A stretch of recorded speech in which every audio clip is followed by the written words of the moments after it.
Fond, c'est avec Mathieu Caquino qui est en ligne avec nous. Bonjour Mathieu. Bonjour Vincent.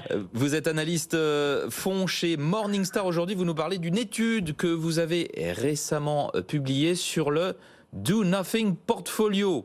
Le portefeuille qui ne fait rien, où il n'y a rien à faire, on pourrait traduire ça comme ça. De quoi s'agit-il ? Ouais, c'est ça, le Do Nothing Portfolio, c'est un portefeuille hypothétique qui, comme vous l'avez dit, ne bouge pas. C'est la stratégie de ne rien faire. Alors dans cette étude, en fait, on a créé un portefeuille qui a acheté les 500 titres qui composent le S&P 500, l'indice phare des actions américaines. On a commencé ce portefeuille il y a 10 ans, en 2013. On a reproduit les pondérations des titres. On n'a rien changé par la suite pendant 10 ans, aucun ajustement. Donc la composition du portefeuille, elle est restée figée. S'il y a des sociétés qui ont été rachetées sur la période, eh bien le cash correspondant a été gardé dans le portefeuille. Il y a environ 100 sociétés sur cette période de 10 ans qui n'ont pas survécu de façon indépendante. Et ce qui est étonnant, c'est que ce portefeuille figé, eh bien, il a réalisé une performance similaire à celui du vrai S&P 500 sur les 10 dernières années, avec une volatilité moindre quand même. Donc au final, un meilleur rendement ajusté du risque. Ce test, du coup, hypothétique de ne rien faire, eh bien, se limite pas aux indices. On a aussi testé le concept sur des fonds pour voir ce qu'aurait donné la performance si le gérant avait laissé son portefeuille intact, c'est-à-dire sans vendre et sans rien acheter sur une période donnée. Et alors, quelles sont les conclusions ? Eh bien, ça suggère quand même que les gérants de fonds actifs, eh bien, pourraient ne pas ajouter autant de performance que prévu en tradant activement les actions. Dans notre étude, on a appliqué la stratégie de l'immobilisme sur les fonds. Donc, on a acheté toutes les actions qui étaient détenues par les fonds à un moment donné, puis on les a conservées sans rien bouger.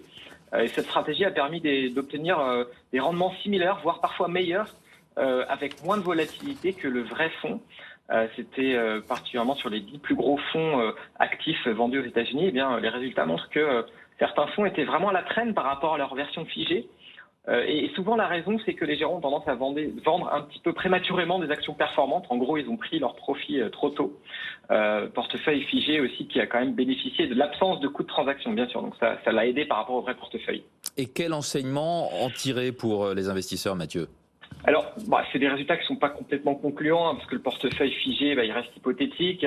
Puis c'est une étude qui porte sur une période de 10 ans, de 2013 à 2023. Mais ça suggère quand même qu'il faut se montrer prudent en tant qu'investisseur avec les stratégies d'investissement très réactives qui génèrent beaucoup de transactions sur leur portefeuille. Un gérant avec une approche de long terme qui ne change pas beaucoup son portefeuille, eh bien, il peut créer beaucoup de valeur sur le long terme. Est-ce que vous avez des exemples de fonds à nous donner ?